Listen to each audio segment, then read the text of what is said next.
my Taekwondo instructor. Or like, hey, a thick Bruce Lee. No, man. Look. I have this friend. You just look like her son. Yo, people swear they've seen me before. In a train once. Or the man they should have loved long ago. That one was weird. Or the best friend they lost at war. And that one was sad. So when my grandma tells me I look just like my grandfather, our conversation starts to feel like a bad joke. Like, what would she give to take back his heart attack, only to have her heart break at the sight of me? Like the universe said, well, this is what you prayed for. And suddenly, my hugs become Grandpa's phantom limbs. And I wonder if it is a curse to be reborn in the face of my ancestors. Reminder of the once lost. My smile looks like an old wound. The cut I reopen every time I smile wide. To be the offspring of immigrants is to know that even happiness is a privilege. And my depression says, I'm loved only for my potential to become someone else they already look up to. And on most days, y'all, I am not worthy of a refugee's reflection.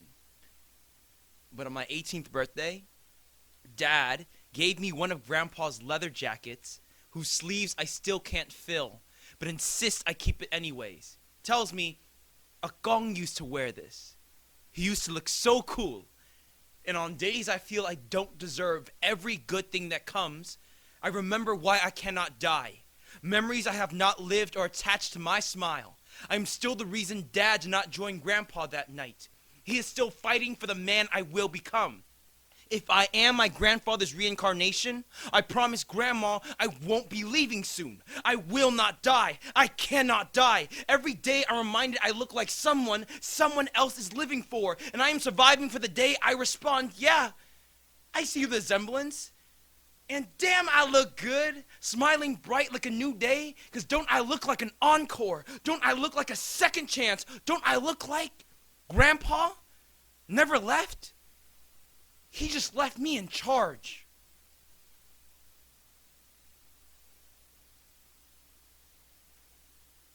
So, KP, like, I was going pee at a urinal, and KP comes in, and he goes to the urinal right next to me. Yeah. When all the other ones are open. Yeah. Who does that? You go to the furthest one, right? Yeah. It's not a masculine. Like, I need my space when I pee pee. Sometimes I want company though, so I understand. Yeah, but then he tried to talk to me, and like it was weird. Yeah. Yeah, Man, I feel like that's when was it gets fried. strange. Yeah. Was he looking over? You know what? Who knows at this point? Yeah, you just didn't want to pay attention. Who knows? It was like blocked out. This his whole peripherals. shoot is just gonna be trash. Yeah. No, he's a great guy. Ladies and gentlemen, welcome back to Sunday Morning Sessions. I'm your host, Dremagix, with my very special guest, Alex Liu. What is up? I'm doing good, man. Yeah. Life is great. Can't complain. Yeah. Yeah. Cool. So thanks for coming in and doing poetry and stuff. Tell everyone, the 3 viewers we have, how we met. We met at our mic. Before it was recess mic the way it is now. Yeah, it was a good time. R.I.P. Oh, R.I.P. indeed. But it's made its comeback, and now it has a nice little group, and you're the head of it, you know. Oh no, let's not say that out loud. Oh, okay, all right. Ninjas work in the dark. So when I met you, it was before you kind of changed your branding. Yeah. And the artist you are now, you kind of pay homage to. You don't really pay homage. It's your culture. Yeah. Right? You wear very the Chinese long shirt. Yes. Right. What was kind of the thinking towards that direction? Yeah. So what really inspired it was really going to a lot of like open mics or like slam spaces and seeing other people rock their own cultural garbs, and so I was like, man, how come I don't see like Asian folks doing that often, because the only time we ever really do it is like for Chinese New Year and stuff like that, For a role. or for a role. You know what I'm saying, when we're playing a part. And for me, I was like, let me do some research into what cultural garbs that we have. And so the one that I wear is called the Changsan. It's in Chinese, translates to long shirt. Not really prolific or anything, just pretty straightforward, just a long shirt. And that just goes to show how normal it is, right? That in that culture. And the ones you wear aren't as flashy as the New Year Yeah, garb, right? no, It's not. yeah. It's not like very fluorescent silks. And Yeah, it's yeah. just like a shirt. It's just a shirt that you wear, and people just really notice it for the lack of collar and like the frog buttons. And so I wanted to try it out and just go to Chinatown, buy me some shirts, and just see how it would feel to just wear it out. At first it was at events, and then I was like, let me try to put it, throw it in to my daily wear as a casual thing.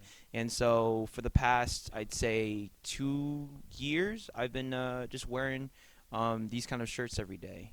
Yeah, and it's also very like strange when I see you not in one. Because Yeah. I've seen that, and I'm like, oh, who died? Yeah, exactly. Yeah. No, it's really jarring. Like Right. when I'm just wearing a regular T-shirt around, or I'm at the gym and I'm Right. like, I got a tank top. I was like, who are you? Who is this person? No, I feel you. Yeah. So That's dope. I really, like, I know when you started doing that and coming around with that, I thought, like, man, this is a great thing for him. And I'm glad you kept doing it, because now it's prolific to you. thank you. Yeah. So in the sense of, you have pieces Right. on culture Mhm. and things like that, and I know you didn't perform it today, but you have a piece on appropriation. Right. So in your kind of mindset and your view of all of these things, where does appropriation start? And like, where is it? What are the lines? You know what I mean? Mhm. Because it's like, you're not going to stop non-Asians from eating Asian food, Right. right? Yeah. And so that there is, if like a white guy eats lumpia, or if like, Mexican dude eats pho, Right. right? It's not quite appropriation. Mm-hmm. So where does appropriation start to you? Right.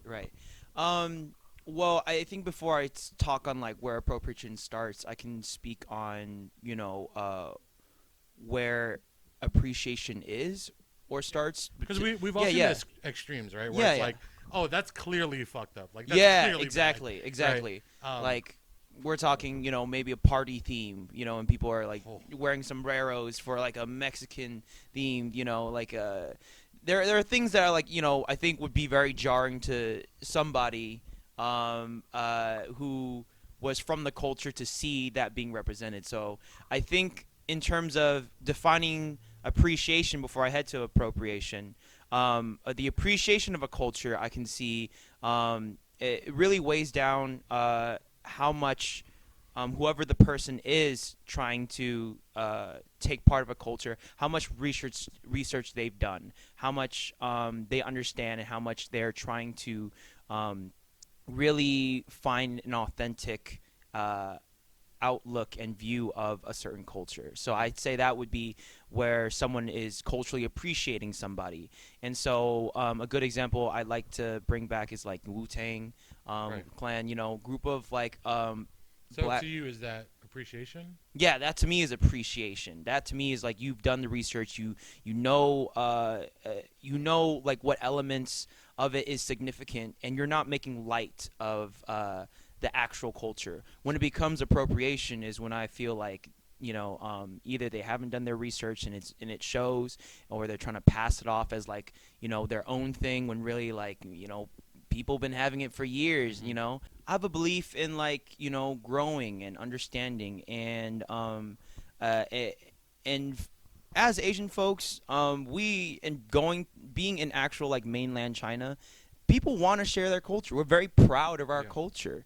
And I kind of don't believe in the idea of like, oh, whatever's in the culture stays within the culture. There are Right. some that are like sacred, like certain like I believe like Native American ceremonies is like strictly for that. Like the feather headdress is something that you just don't touch. What was Like that? Yeah, you don't fuck know with that. exactly. And so, but then that comes with the research and it comes with understanding. And so in terms of going back to the scenario, I would just want to like have a conversation, ask like what the intention was behind it, because I think communication is key when really trying to figure out the line between appreciation and appropriation, Yeah. and trying to work through that. Yeah. Well, thanks for that. Where can everyone find you on the internet? Yeah, everyone can find me at Alex Liu Poetry, Alex Luu Poetry, on all socials, and my website too, www.alexliupoetry.com. And I'm yeah. sure there's more than 2 W's in that, but you know how the internet works. All right. Take it easy. We'll see you next time here on Sunday Morning Sessions. Bye. Appreciate you. Beyond it all, I am here. Beyond it all, I am here.